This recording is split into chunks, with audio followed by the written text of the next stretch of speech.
बिस्मिल्लाहिर्रहमानिर्रहीम। अब हम स्टार्ट करेंगे ईपीए शेड्यूल। ईपीए शेड्यूल क्या होता है, कब आपने वैक्सीन लगानी है, ये ऑलमोस्ट कंफर्म यूनिवर्सिटी क्वेश्चन है। हर साल किसी ना किसी फॉर्म में ईपीए शेड्यूल आता ही आता है। तो पहले तो आप देख लें, इस पे कैमरा मार लें, देख लें कि ईपीए शेड्यूल है क्या। ये रफ मैंने ड्रा किया हुआ है क्योंकि एक्सेल में जो लेटेस्ट शेड्यूल है वो नहीं है। आपने लेटेस्ट शेड्यूल लिखना है। पहले तो जनरल आता है कि बच्चा पैदा हुआ कैसे वैक्सीनेशन करेंगे।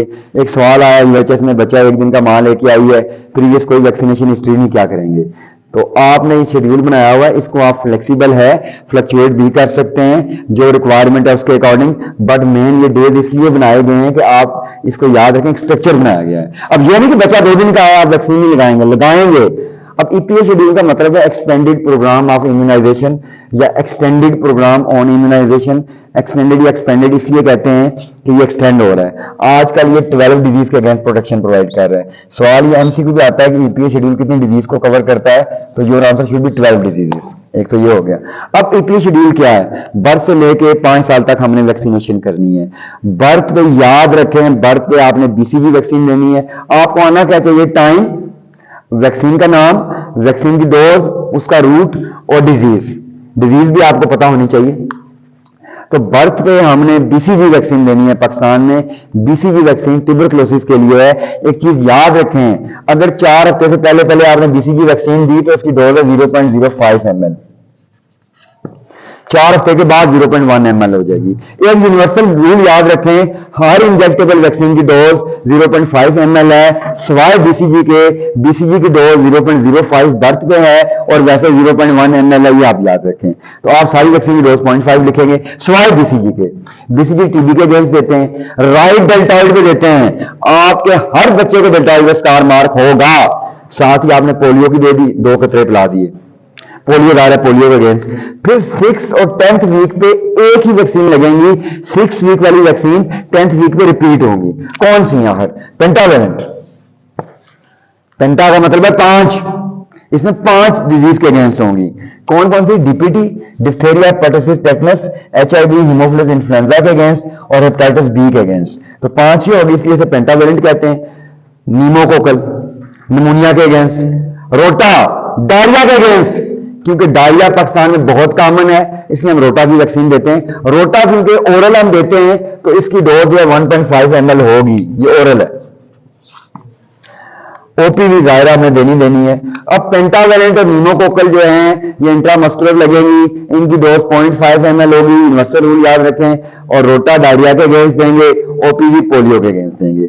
14th वीक पे थोड़ा सा बदलाव हमने चेंज करनी है। 14th वीक पे रोटा नहीं देंगे, रोटा की जगह आईपीवी ऐड कर देंगे। बाकी सेम है, पेंटावेलेंट, नीमोकोकल, ओपीवी, लेकिन 14th वीक पे हमने आईपीवी ऐड की।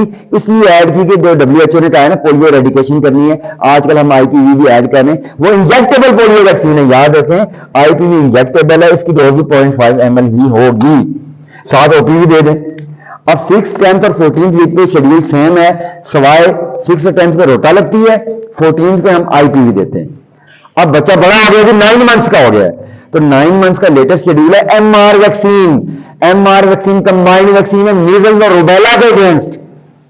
फिर हम टाइफाइड भी लगाना शुरू हो गए, टाइफाइड के लगाएं। फिर ओपीवी और आईपीवी तो लगानी है। एमआर भी 0.5 है, टाइफाइड भी 0.5 है। तो 9 मंथ्स पे आपने एमआर, मीजल, रूबेला, टाइफाइड, ओपीवी और आईपीवी दे दी। क्यों आईपीवी हम ऐड कर रहे हैं ना। 15 मंथ्स पे एमआर रिपीट कर दें, मीजल्स और रूबेला। एमआर क्या है, मीजल्स और रूबेला। देन 2 ईयर्स में डीपीटी और 5 ईयर्स में डीटी वैक्सीन। आप ये डीपीटी दोनों दे सकते हैं वैसे। तो ये आपका कंप्लीट शेड्यूल है। 12 डिजीज के अगेंस्ट प्रोटेक्शन है, tuberculosis, polio, diphtheria, pertussis, tetanus, pneumonia, diarrhoea, measles, rubella, typhoid, ये 10 हो गई हैं। और उसके अलावा जो है 12 डिजीज के अगेंस्ट प्रोटेक्शन देता है ये। लाइक बीसीजी देखें, 1, 2, 5, 7, एक 8, एक 9 और 11 और 12। तो 12 डिजीज के against EPA schedule protection provide करता है। आपने 12 डिजीज याद रखनी है। अब मैं रिपीट करता हूं, TB, polio, diphtheria, pertussis, tetanus, influenza और हेपेटाइटिस बी मैंने इनकी बोली वो है। उसके अलावा आपका निमोनिया आ जाता है, डायरिया आ जाता है, मीजल्स आ जाता है, रुबेला आ जाता है, टाइफाइड आ जाता है। अब ये तो आपका एमसीक्यू हो गया। याद रखें अगर शेड्यूल आता है बर्थ का, 2 दिन का बच्चा भी आता है तो यहाँ पे आप टाइम चेंज कर लेंगे, ये फ्लेक्सिबल है, 2 दिन वाले को भी लगा सकते हैं, 4 दिन वाले को भी लगाएंगे, जरूरी बच्चा पैदा हुआ वैक्सीन लगा दी। एक तो ये से एमसीक्यू आता है। दूसरा एक ये आता है कि बीसीजी हम लगाते हैं, पाकिस्तान में टीबी क्यों कॉमन है, फिर भी हर बच्चे को बीसीजी लगी है, वाई ट्यूबरक्लोसिस, क्योंकि बीसीजी मिलियरी टीबी के अगेंस्ट प्रोटेक्शन प्रोवाइड करती है। दूसरा टीबी में जो रोल है कॉजेटिव एजेंट के साथ हमारे एसोसिएटिंग फैक्टर्स हैं, लो सोशो इकोनॉमिक स्टेटस है, पुअर न्यूट्रिशन है, वो एग्रीगेट करते हैं, एग्रीगेट करते हैं टीबी को, इसलिए टीबी कॉमन है। अब निमोकोकल ये निमोनिया के अगेंस्ट देती है, लेकिन to some extent DPT vaccine भी निमोनिया के अगेंस्ट प्रोटेक्शन देती है, ये भी है।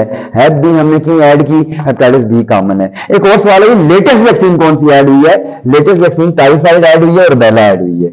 2 वैक्सीन ईपीआई में लेटेस्ट ऐड हुई है, these are typhoid and rubella.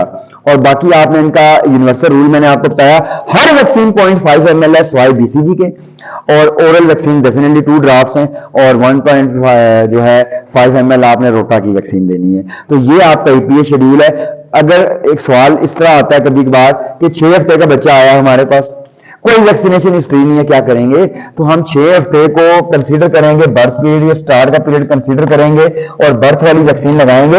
लेकिन पेपर में आपने वहां बर्थ नहीं लिखना, वहां आपने लिखा 6 वीक पे ये वैक्सीन लगाएंगे स्टार्ट वाली, देन 1 वीक का गैप देके 7th वीक पे आपने वैक्सीन ये वाली लगा देनी है, फिर शेड्यूल को कंटिन्यू करना है।